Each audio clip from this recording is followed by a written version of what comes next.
थोड़ी देरी बाद बहुत बड़ा शुगल मेला होने वाला है। एक वाह जी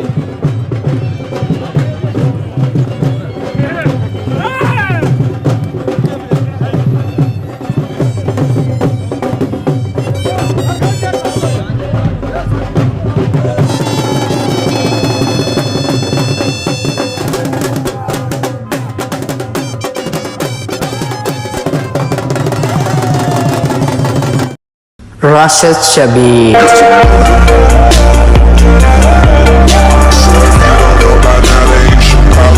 जी मारे दोस्तों अस्सलाम वालेकुम। उम्मीद करना सारे ठीक ठाक सो है, खुश बाश सो और अल्लाह ताला ने जो अमान च सो।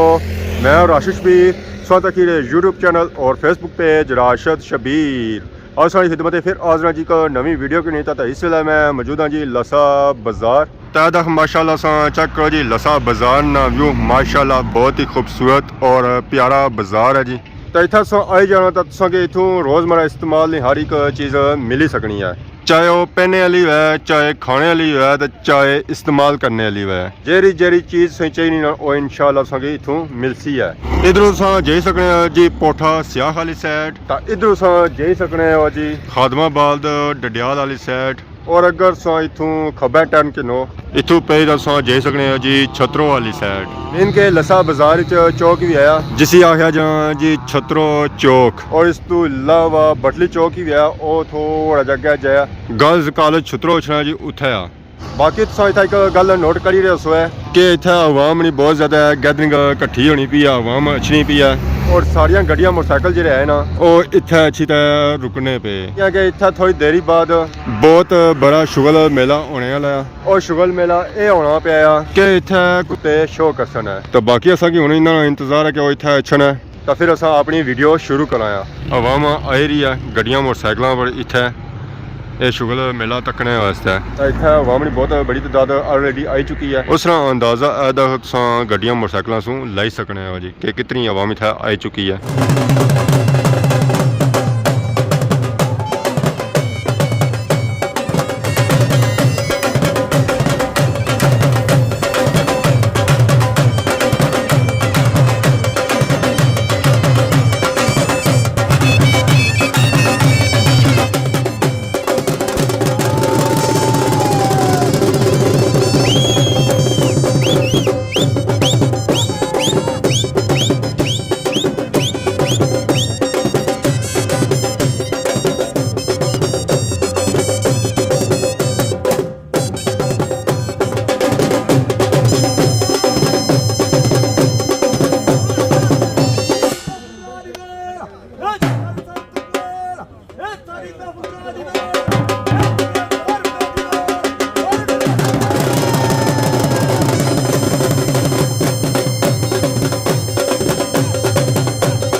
रॉकी है।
एक आ गया दुआ कुताया जी।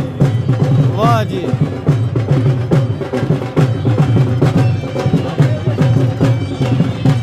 आशिया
ਸਹੀ ਗੱਲ ਹੈ ਨਾ